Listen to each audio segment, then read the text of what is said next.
Hello tout le monde, aujourd'hui on va parler de mes tops et flops. Il y aura de la beauté, du skincare, du body care et des accessoires, des livres, etc. Donc mes dernières découvertes bien sûr. Il y a 2-3 petits flops que j'aimerais bien vous présenter et on va commencer tout de suite. C'est parti. Je commence par le produit qui a sauvé mon contour des yeux. Mais quand je vous dis sauvé, c'est réellement le cas. Parce que récemment, j'ai testé un produit qui a... il a fait exploser cette partie-là de mon visage et du coup, j'étais complètement désespérée. J'ai commencé à avoir des plaques de sécheresse, ça me grattait, c'était tout rouge, c'était inflammé et ça me brûlait aussi. J'osais rien mettre dessus, que ce soit le maquillage, des soins et tout. Et sincèrement, c'était une période mais très inconfortable. Et dès que j'ai arrêté d'utiliser le produit de chez... J'ai oublié de chez qui, mais de toute façon, je vais vous en parler dans une prochaine vidéo, dans mes produits terminés. Heureusement que j'ai trouvé celui-ci. C'est le soin apaisant contour des yeux de la marque Aven. Et apparemment, il y a de l'eau thermale dedans. Il a réparé mon contour des yeux. Il a restauré la barrière cutanée que j'ai perdue à cause de ce flop là. Ça c'est pour yeux sensibles et donc je l'ai utilisé pendant presque un mois. Comme ça ma peau va absorber le produit, elle va avoir le temps de se réactualiser, de se régénérer. Un produit de secours, celui-ci il va faire partie de ma trousse SOS. Passons à une crème pour le visage. En fait, il s'agit du Deep Hydration Face Cream de la marque Fresh. C'est la gamme à la rose. Et en fait, je trouve que cette crème est hydratante et nourrissante à la fois. Elle pénètre très vite dans la peau. J'utilise le matin sans problème. Je me maquille après genre 30 minutes, 15 minutes, je lui laisse le temps quand même de se fondre à ma peau, de rentrer dans mon tissu cutané. Sincèrement, elle est très efficace. La texture, elle est comme ceci. C'est une crème gel entre les deux et plus crème que gel d'ailleurs. L'odeur, ça sent la rose, mais genre c'est pas l'odeur qui est insupportable. Après, ça dépend de chaque personne, bien sûr, ça reste personnel. On va chez Ole Henriksen. Vous savez, enfin si vous me suivez depuis un petit moment, vous savez que c'est pas une marque vers laquelle j'ai eu un coup de cœur absolu. J'ai testé pas mal de produits dans cette marque, ça n'a pas marché pour moi. Encore une fois, je dis pas que ce sont des flops totaux, oui c'est ça ce qu'on dit, des flops et qui ne fonctionnent sur aucune personne. Je ne remets pas en question l'avis des personnes qui ont aimé ces produits là, mais sur moi ça n'a pas marché. J'ai quand même essayé. Oui, j'ai réessayé, j'ai insisté, vous voyez, parce que je me dis non, il y a forcément un produit qui va marcher, qui va fonctionner, qui va me correspondre. Eh bien oui, je l'ai trouvé enfin. Il s'agit du Cold Plunge Pore Mask. C'est un masque à l'argile et extrait de lotus des neiges.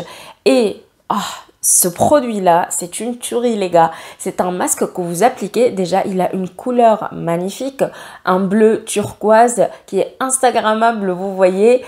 Quand vous l'appliquez, il a cette sensation de fraîcheur. Il resserre les pores. Après, vous avez la peau toute douce. Bref, c'est un top pour moi. Je l'ai utilisé pas mal de fois maintenant. Je pense que je vous ai déjà présenté ce produit auparavant, mais comme j'ai oublié, je vous le représente encore une fois. Chez For The Right Beauty, une des marques de chez Colourpop, j'ai testé le Hydrating Eye Masks. En fait, ce sont des patchs pour les yeux. Ils sont très hydratants. Et petit plus, généralement, les patchs pour les yeux, en fait, ils n'hésitent pas à ne pas rester en place. Et ceux-là, ils restent en place sans bouger. Ils tiennent bien, je porte même les lunettes, ils bougent plus. Bref, vraiment, ils sont très bien. Ils ont une bonne tenue. Je n'ai rien à dire, à petit prix en plus. Et vous avez une énorme quantité. Donc là, vous avez 30 paires de masques, de patchs. Donc ça fait 60 au total. Je suis très à cheval sur tout ce qui est hydratation du corps, hydratation des mains, hydratation du visage. De toute façon, l'hydratation, c'est la base. Après le SPF, bien sûr, je vais pas vous le répéter. Concernant les mains, j'utilise tout le temps des crèmes, que ce soit la soirée, la nuit, le jour, au cours de la journée. Et récemment, j'ai découvert cette crème de la marque Teology. En fait, c'est une crème au matcha lemon tea hand and nail cream. Donc, vous pouvez l'appliquer sur vos mains et sur vos ongles. Quand vous sortez, la crème, elle a une texture très épaisse, mais ensuite quand vous l'étalez, là elle s'étale super bien, elle n'est pas grasse, elle pénètre bien, elle hydrate, elle nourrit, donc il n'y a pas de problème. En plus, elle a une odeur magnifique, fraîche. C'est une marque que j'ai découverte grâce à la youtubeuse Jamie Page, qui est canadienne, et elle n'arrête pas de parler de ces produits-là. Et elle a les cheveux bouclés, elle les garde bouclés généralement en été. Elle utilise presque tous les produits de cette marque et elle m'a donné envie de voir ce que ça donne sur mes cheveux. Et pour vous dire la vérité, mes cheveux sont plus hydratés, en bonne santé, et là, vous voyez, j'ai les ondulations en bonne forme. Vous voyez, c'est pas genre, regardez, c'est très très souple. Vous voyez là, c'est magnifique. Mais genre, je vous jure, ce shampoing-là, c'est un top. J'ai testé le Coco Chill Cannabis Sativa Seed Oil. Donc, c'est un exfoliant calmant pour le corps de la marque Pink. Je pense que c'est une marque qui est avec Victoria's Secret. Ce gommage-là, je vous jure les gars, dès que je l'utilise, après, j'ai la peau toute douce, toute nourrie. Je me touche, j'ai l'impression d'avoir une peau de bébé. À force, il n'agresse pas votre peau. Et en plus, il y a de l'huile de coco dedans. Donc, c'est pour ça qu'il y a cet effet nourrissant. J'ai beaucoup aimé. Je vais encore l'utiliser. Je vais le finir d'ailleurs. Là, je l'ai bien entamé. J'utilise une fois par semaine et le tour est joué. On passe au make-up maintenant. J'ai quelques produits à vous présenter. Je commence par le liner de chez Rare Beauty qui est le... Est-ce qu'il a un nom? C'est le Perfect Strokes Matte Liquid Liner. J'aime beaucoup le packaging. C'est une mine en feutre. C'est tout le contraire de ce que j'utilise habituellement parce que je préfère les mines avec des poils. Et là, je trouve qu'il est très précis. Alors, au début, vous avez peur quand vous voyez l'épaisseur. Mais honnêtement, il est très précis. J'ai pas eu de problème avec. Il est bien noir. Quand il se fixe, là, il bouge plus. Bref, c'est un top pour moi. Il faut le secouer parce qu'il y a une bille. Rouge à lèvres de chez Fenty Beauty. Au début, je ne voulais pas les prendre, ces rouges à lèvres, parce que je trouve qu'ils coûtent très cher pour ce que c'est. En fait, pour moi, le packaging est plutôt classique. Il n'a rien de spécial. Sincèrement, je trouve que genre, si on veut vraiment se faire plaisir et avoir un packaging personnalisé, là, on va se diriger plutôt vers du Guerlain. Là, on est sûr d'avoir un packaging personnalisé, très beau et magnifique et qu'on va garder. Là, c'est du basique pour moi. La teinte, elle est trop belle, les gars. Je sais pas ce que vous en pensez. Alors oui, c'est du nude. Écoutez, moi, généralement, aujourd'hui, j'ai mis du orange parce que ça me manque un petit peu. Et puis, c'est un appel pour l'été, hein. J'aimerais bien qu'il arrive. Mais généralement, je porte du nude. Et cette couleur-ci, je l'aime beaucoup. Il est opaque. Je vais vous le swatcher d'ailleurs. Confortable sur les lèvres. Bon, bien sûr, ça reste un rouge à lèvres en raisin. Il bouge au cours de la journée. Donc, n'hésitez pas à faire des retouches. Vous savez, j'ai craqué sur pas mal de blushs récemment. Ah, je vous ai dit, ouais, non, je vais éviter les blushs crème. Non. Ouais, je me connais. Même moi, j'y croyais pas. Hein. Bon, déjà, on va commencer par les blushs en poudre. J'ai testé ceux de chez Too Faced. J'ai la teinte Tequila Sunset et la Watermelon Pain. Pain, n'importe quoi. Watermelon Rain. J'aime beaucoup. Mais regardez-moi cette beauté. C'est une teinte qui est neutre. Ça fait un petit peu peur parce que vous vous dites, ah ouais, c'est hyper pêche et tout. Mais non, en réalité, c'est une teinte très très neutre. Elle est pigmentée, elle se travaille facilement au pinceau. Donc, j'ai pas eu de soucis. Et la deuxième, elle est plus foncée. Quand vous la voyez, ça fait peur aussi. Mais en fait, je l'applique en petites touches parce que sinon, on va se retrouver avec des joues de clown et c'est ce qu'on veut éviter à tout prix. Ces deux blushs-là sont mat, donc il n'y a pas d'effet lumineux, pas d'effet irisé, scintillant et tout. Deux autres blushs que j'ai pu tester récemment, ce sont ceux de chez Charlotte Tilbury. Je pense que vous les avez vus, revus, là vous en avez marre de les voir. Matte Beauty Blush Wand, Easy Liquid Blush, et ce sont des mats encore une fois. J'ai la teinte Peach Pop et la teinte Dream Pop. La teinte Peach Pop, dès que je l'ai appliquée, j'ai pas eu de soucis. J'ai trouvé très facile à appliquer, pigmentée mais le bon équilibre entre bien pigmenté mais pas trop. Voilà, on a le temps de la travailler et tout. Bien sûr, là, encore une fois, je vous conseille d'appliquer sur une joue et d'aller vers l'autre. Par contre, l'autre, alors là, la première fois, c'était une catastrophe sur moi. Déjà, j'ai appliqué 3 petits points histoire de commencer à le travailler et là j'ai commencé à avoir des taches sur ma joue. Je comprenais rien du tout. J'ai galéré à l'estamper et quand je l'ai estampé, en fait, j'ai commencé à avoir des trous comme ça. J'étais gênée parce qu'en fait, j'allais sortir et j'avais pas le temps de refaire tout le blush et tout. Ce que j'ai fait après, c'est que j'ai utilisé l'éponge. Quand même, essayer de l'apprivoiser et tout, je pense que ça va. Maintenant, je sais comment l'utiliser. Ça n'a pas été facile. J'aime beaucoup la teinte, ceci dit. Elle est très très belle. On va passer à mes top accessoires maintenant. J'en ai 2 à vous présenter et après on va passer à tout ce qui est lecture et série.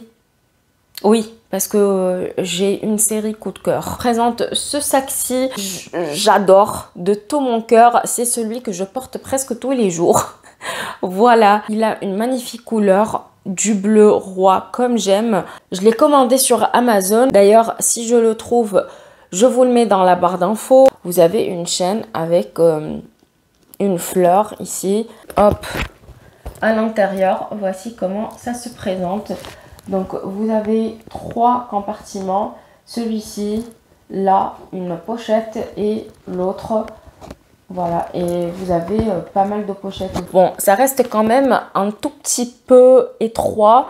Là, vous allez rire, les gars. Mais je suis sûre, vous allez vous dire, mais Négra, t'es sérieuse?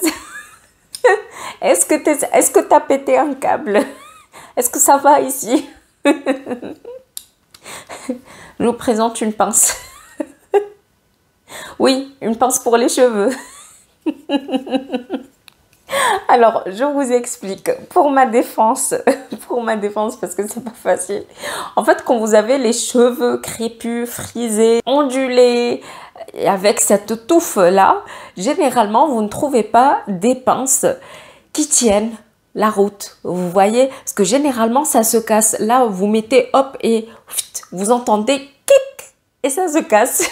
Ça fait pas long feu et ça m'énerve parce que nous aussi on mérite des pinces dignes de ce nom. J'ai fait un petit tour chez Primark il y a un petit bout de temps déjà. Je suis tombée sur ce genre de pinces. Franchement, elles sont à petit prix. En plus, elles font tenir tous les cheveux. Elles se cassent pas, rien du tout. Elles sont bien costauds. Comme quoi, des fois, on a juste besoin d'une pince qui fonctionne. Je vais commencer par un livre que je suis en train de lire actuellement. Je vais bientôt le finir, mais je voulais quand même vous le présenter parce que j'aime beaucoup. Vraiment, je trouve qu'il est très très intéressant. Il s'agit du livre Vivre avec soi de Jacques Salomé. En fait, c'est un livre de développement personnel et il parle beaucoup du fait qu'on vit des situations et on ne sait pas comment se comporter, des fois on ne comprend pas pourquoi. C'est assez bizarre parce que tout ce qu'il raconte c'est vrai. Au fur et à mesure de la lecture, je me suis rendu compte que en fait on fonctionne tous de la même façon.